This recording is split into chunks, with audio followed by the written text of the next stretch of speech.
Ladies and gentlemen, welcome back to Gaming with me, Tony Mo, and I'm very excited to finally be here today playing what was previously known as Enemy Starfighter and what is today known as House of the Dying Sun. This is a first-person / strategy hybrid space combat game.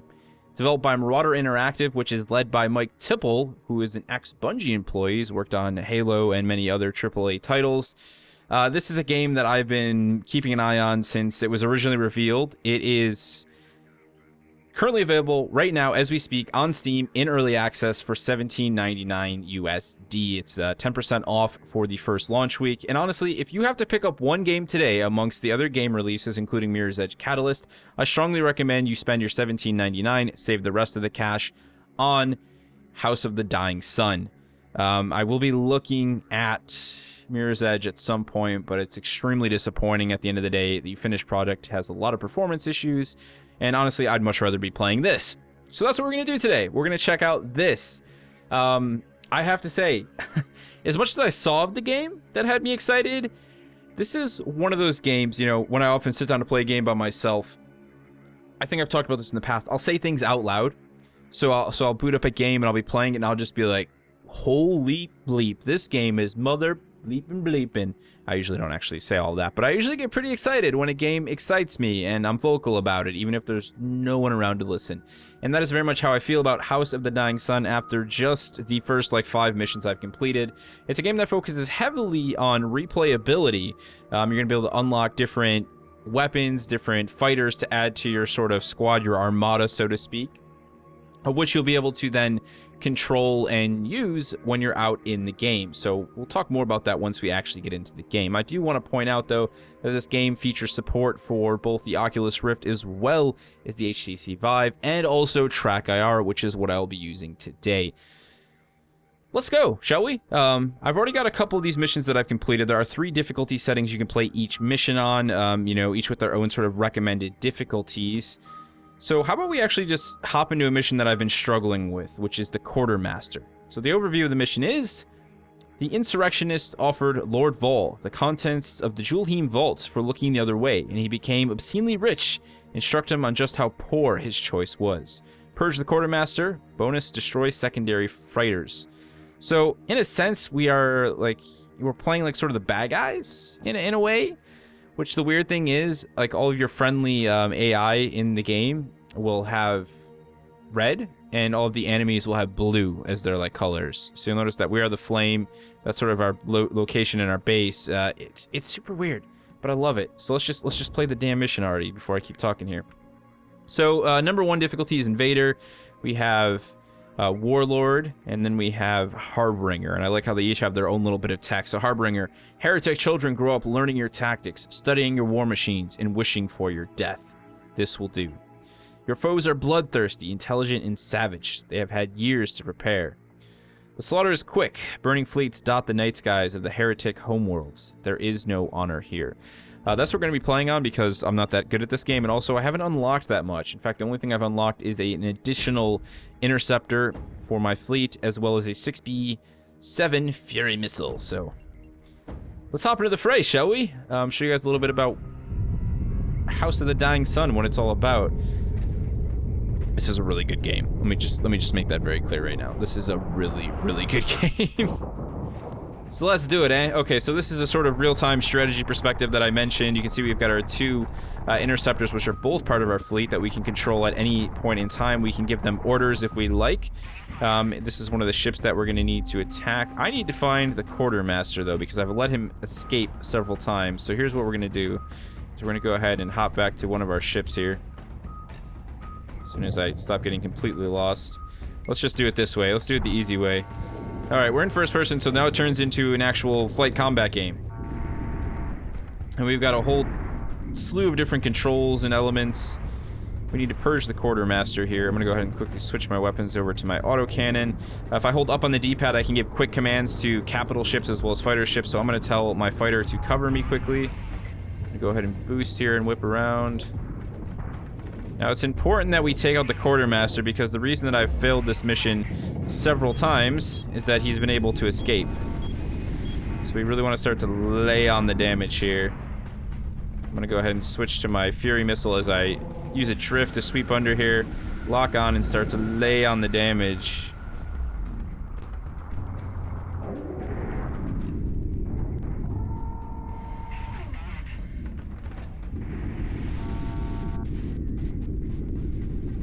Die! I'm pretty sure we lost our friendly there, unfortunately.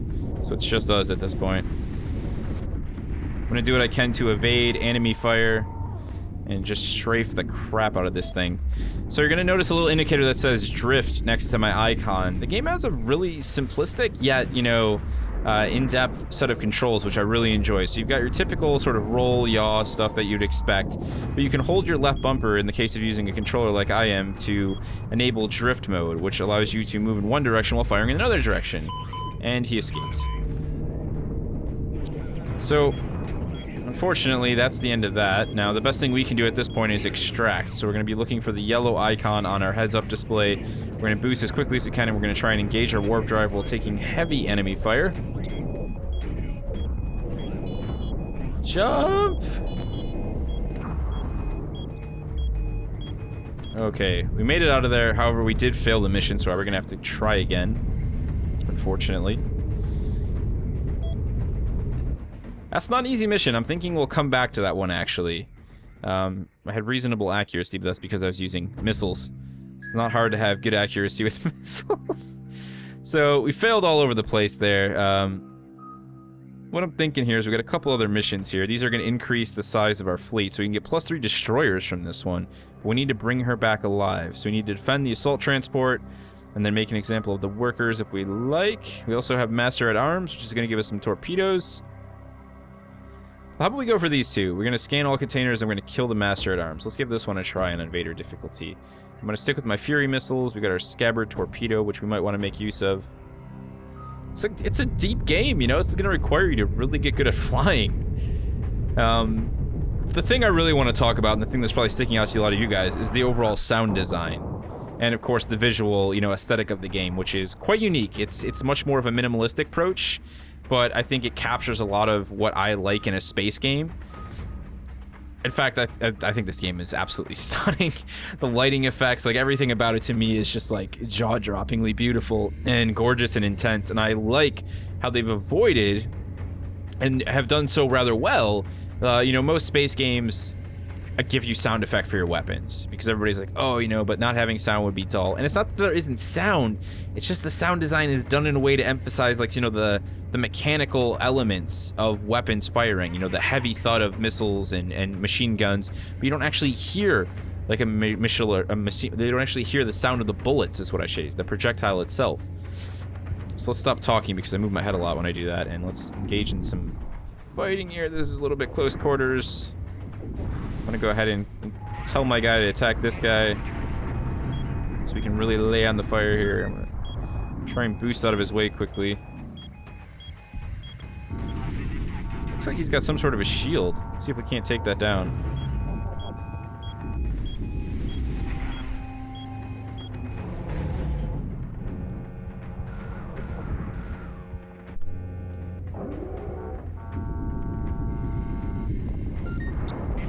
Day to you. Okay, let's go ahead and actually eliminate our Master at Arms here before we lose them.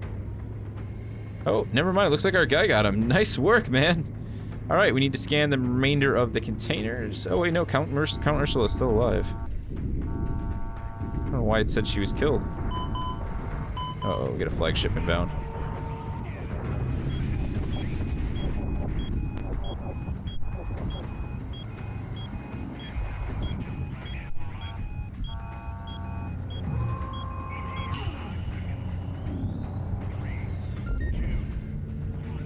Okay, I don't know that we're going to be able to scan all of the containers because we've got our flagship inbound, so we're going to go ahead and jump out. We've completed our two main objectives, which was to eliminate both the Masters at Arms. Our wingman there actually got the other one, which was pretty freaking awesome, I gotta say. And we made our jump. Mission relatively successful. Far more successful than our previous mission, let's just put it that way. I love track error. It's the poor man's VR, not really. It's nothing like VR at all, but it works. And I love it. New weapon unlocked. The AF2 torpedo allows the bearer to pummel shields from long range. They are ineffective against hull and extremely vulnerable to point defenses. That's good to know. Point defense. Okay, that's good to know. 7 Traitor Lords still remaining.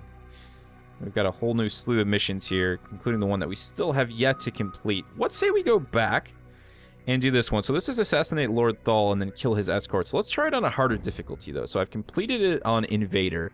Let's go ahead and bump it up to Warlord and see how we fare.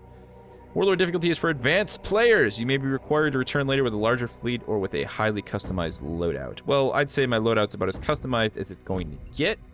So what was our alternative? So it must be an alternative for our... Oh, no, what did we get? What did we get here?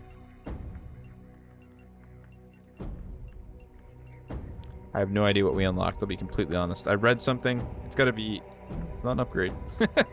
Okay, I forgot we can actually purchase upgrades. How about we do that? So we can actually spend our little 8 crowns there. And we can purchase some upgrades for our ship. So currently we're running energy shields, which are ancient energy-based technology. We have to read this. I'm sorry, guys. But the amount of effort that has gone into the text and, you know, providing lore for the game is absolutely outstanding. Developed millennia ago, energy shields function by disrupting quantum fields around the vessel. Energy shields are extremely effective against high-velocity ballistic weapons, making them popular defense measures against pirates. We also have our Juggernaut armor, which just gives us a bunch of statistics. That's really beneficial stuff. But we could increase it, and we could combo it with the shield extender, or we could go with our Carapace armor here, which, let's see the differences.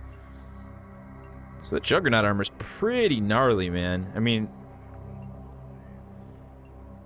Incoming AoE damage is increased, and that does minus 70% afterburner power. So this is going to make us super, super fast and agile if we equip this.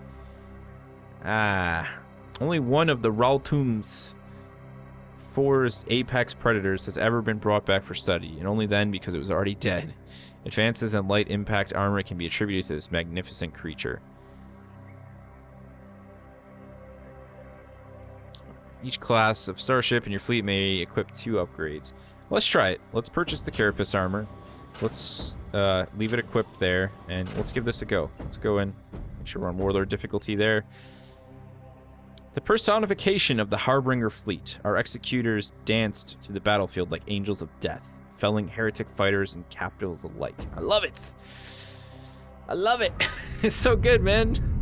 Like all the bits and pieces, the names, the way we refer to counts and lords, like, oh, dude, it's so good.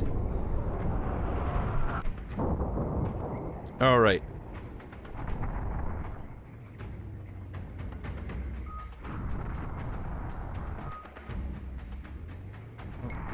Let's just get into the thick of it, shall we? I think that's really the best way to engage in this situation. So we got our Lord Thule, and then we've also got his 2 escorts. We're gonna go for Thule immediately so we can land any potential damage that we need to get rid of this guy.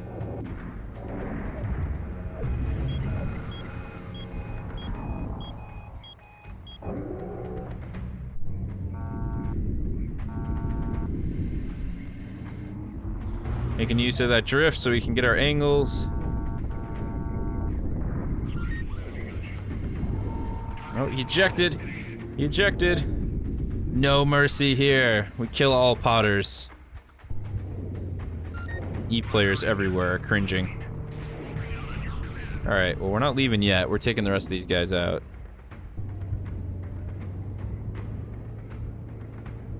Cool thing is we can do our, like, select target here so we can bring up our nearest targets. I know there's going to be some guys here soon. There we go.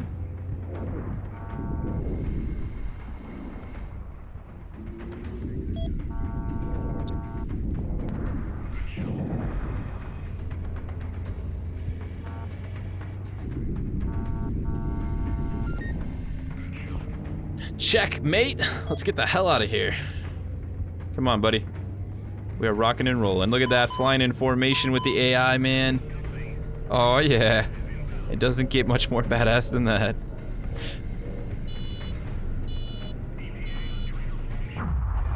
Look at us both warping out together. Oh, it's so good. It's so good, man. Oh, it's so good. I can't get over it, guys. I really can't. This is one of the best little space games I've ever played. The best damn little space game out there. Let me just put it that way. And the controls are so dialed, man. Like, I just plug in my Xbox One controller. Everything feels great. I messed a little bit with sensitivity for my left stick for, like, yaw. I just turned it down a tiny bit, just out of preference. But everything else has been flawless. Track arrow works perfectly just on the default profile. No tweaking at all. And I could probably mess with it a little bit if I wanted to. The game just works, dude. This is early access done right.